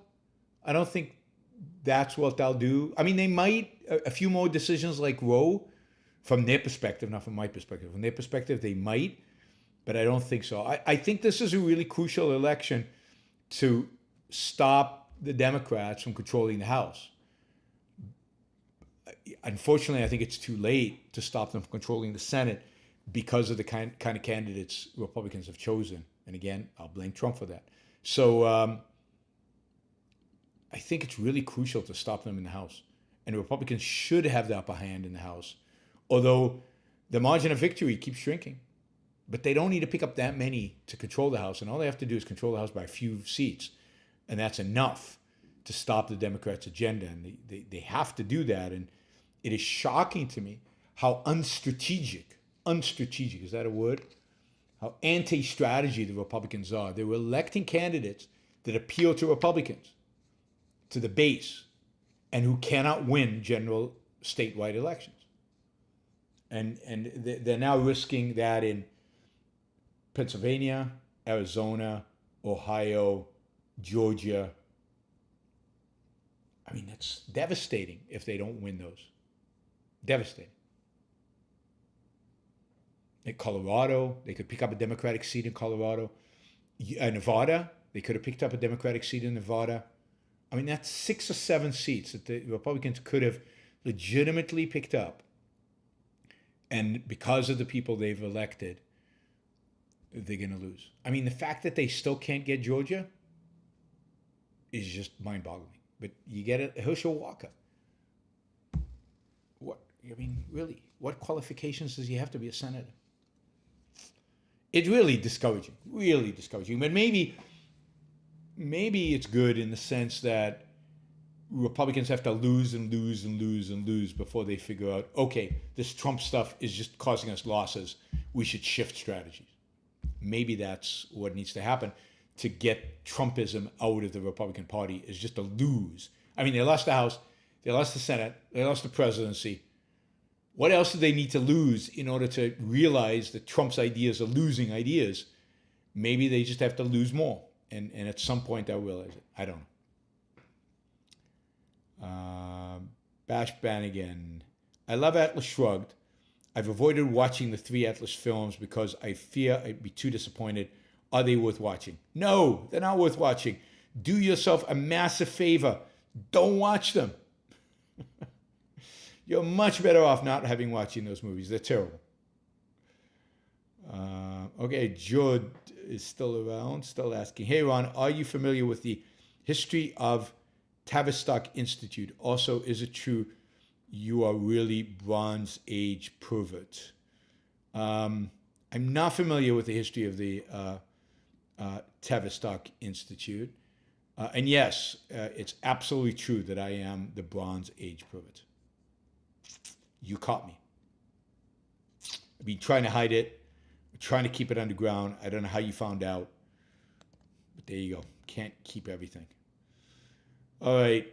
Anonymous user asks, have you noticed an increase in objectives? Oh, yeah. Massive increase in the number of objectives. Certainly a massive increase in the number of people familiar with Ayn Rand, interested in Ayn Rand, number of people who call themselves objectivists, who claim to be objectivists. Yeah, I mean, and think about the number of people who blog who consider themselves objectivists, people who have YouTube channels, people who have YouTube shows, people who have magazines, journals, podcasts, blog, all these things. It's through the roof. Number of people giving public talks, and people I might not even consider objectivists, but the point is that objectivism as a movement is out there, it's growing. There's a lot of disagreement, there's a lot of maybe conflict, but that's to be expected as you grow. So yes, there are a lot more people today than there were in the past, and a lot more influence today than there was in the past, in my view.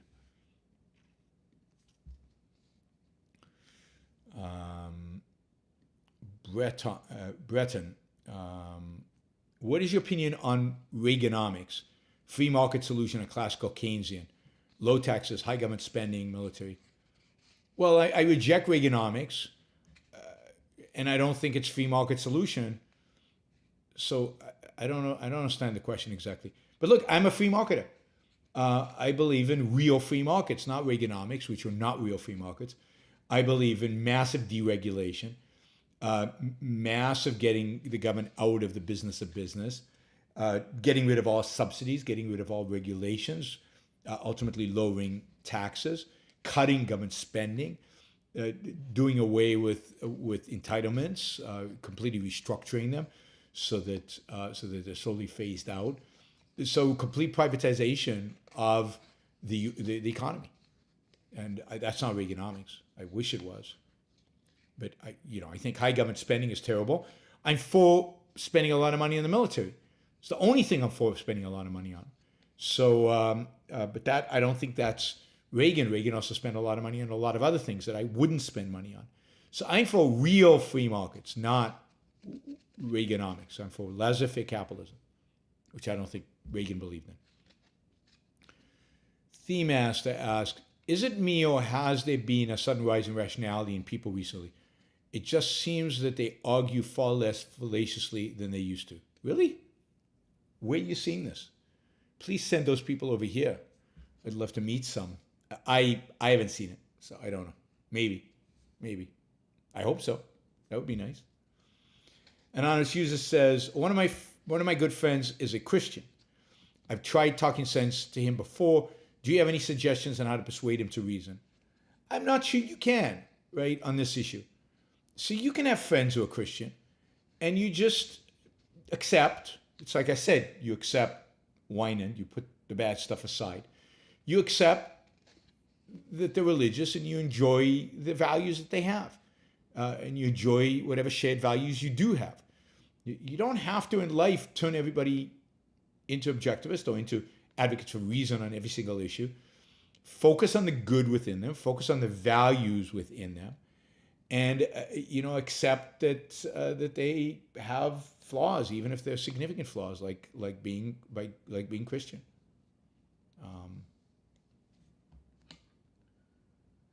All right. I don't have the argument that would change a Christian. It just doesn't exist. Naveen asks, should it be government's responsibility to teach its citizens values like freedom? No. No. The government should not be engaged in any form of education, in any form of teaching. It should just exhibit freedom. It should be the only option available. In a truly free society, it's free. That's the starting and the end point. And, there might be variations on different issues, might be disagreements, exactly what that means and how to implement it. But basically all in the context of a general agreement about the definition of freedom from government. It's the role of the citizen, parents and education, to teach people how to think and how to think about these concepts and how to know enough history to be able to appreciate the value of freedom and things like that.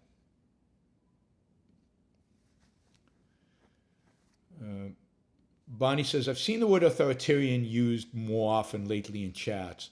Seems like a good sign to call it like it is. I agree. Maybe that's part of the trend the Theme Master is seeing, that people are more rational, more accepting of reality, more identifying the essence of things. Okay, Jonathan says, I'm pretty new to objectivism. Can you explain open versus closed objectivism and the Ayn Rand Institute Atlas Society split? Oh, God. For $5? I'll do a fast version of this in terms of what open and closed objectivism means. And that partially, not completely, goes to the essence of the Atlas Ayn Rand Institute split. There is no such thing as, so at the Ayn Rand Institute, we consider objectivism to be the philosophy of Ayn Rand as Ayn Rand articulated it.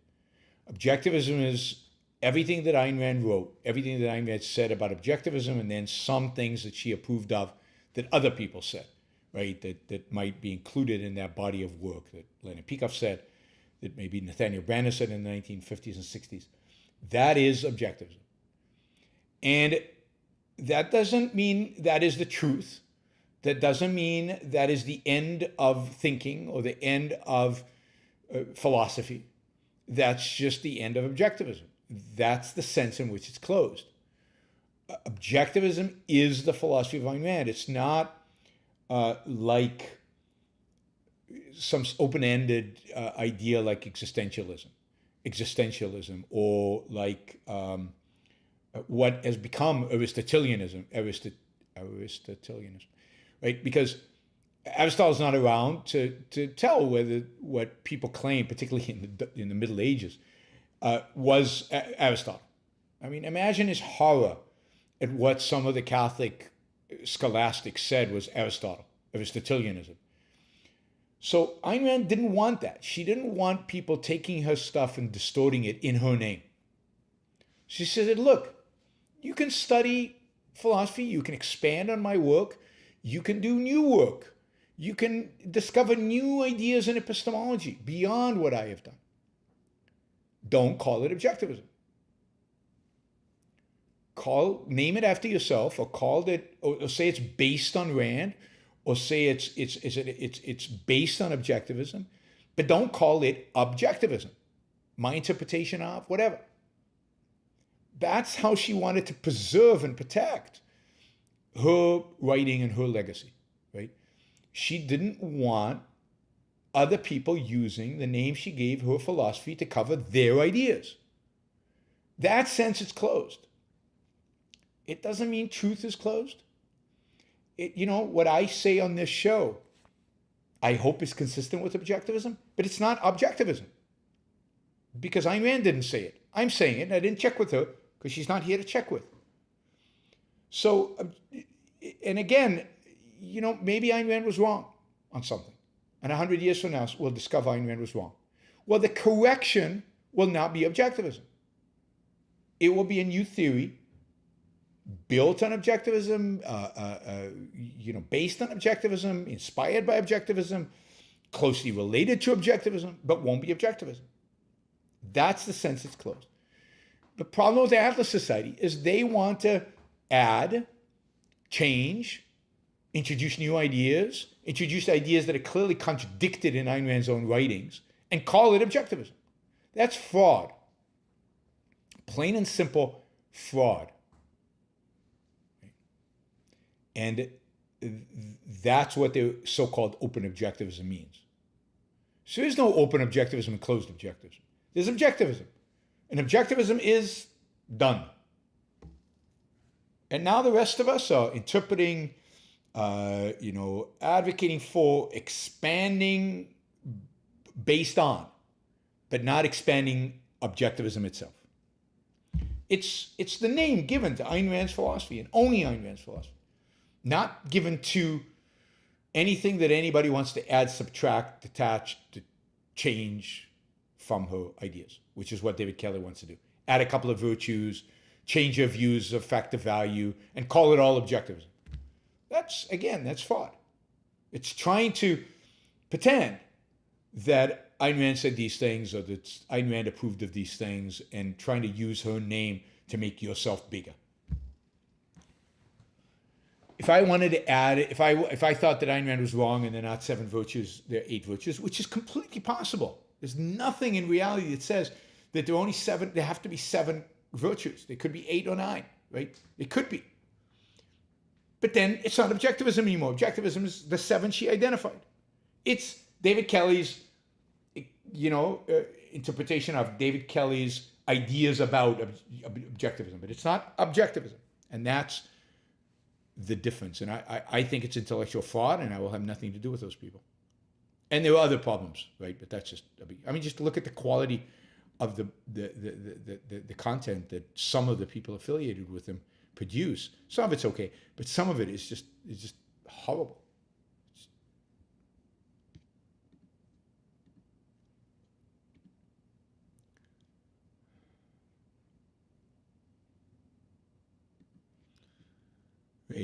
Naveen, at what point would you consider a foreign nation's comments an actionable threat, or would you wait until there's action? No, I think threats are actions. So, if they threaten in a way that they can't really live up to, they can't do it, there's just no way, it's just bullshit, it's just hot air, okay.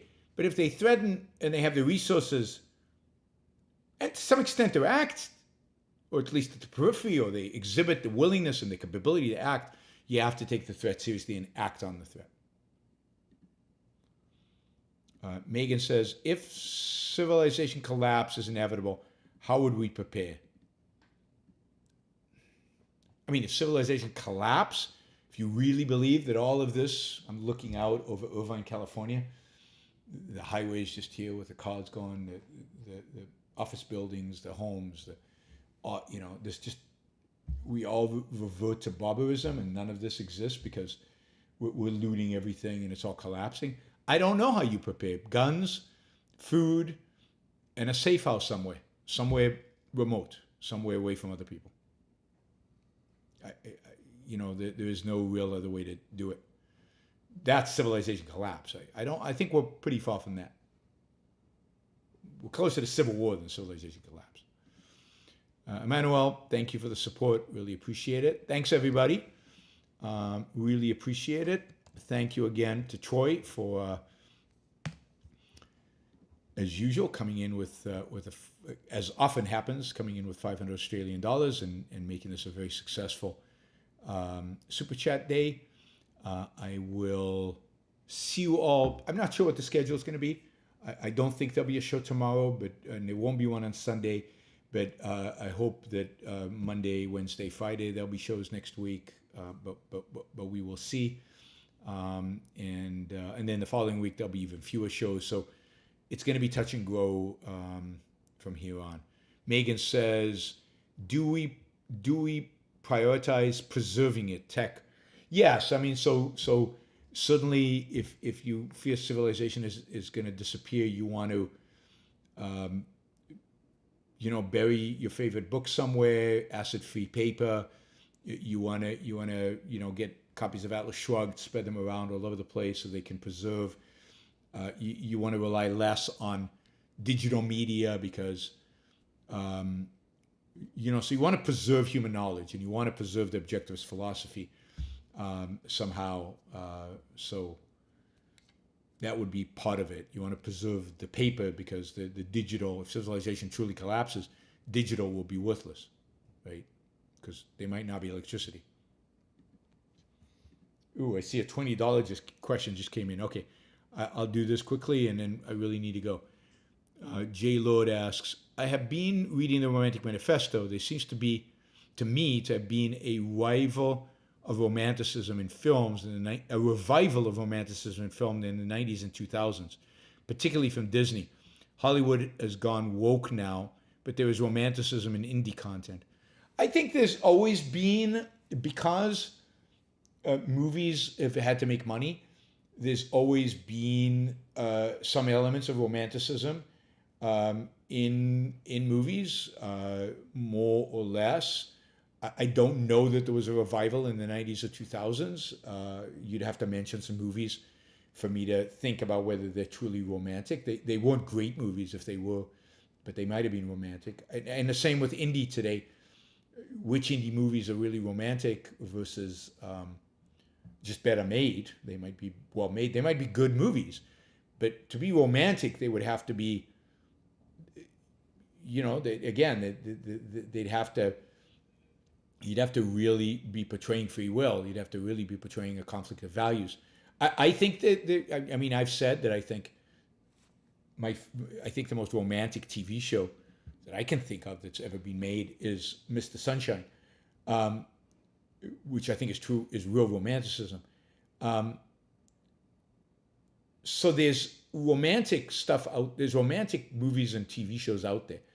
Whether it's a trend and whether it's a real movement, that would be great if it was. I'd have to be convinced. You'd have to see a trend. You'd have to see the same directors making these movies or making good shows and everything.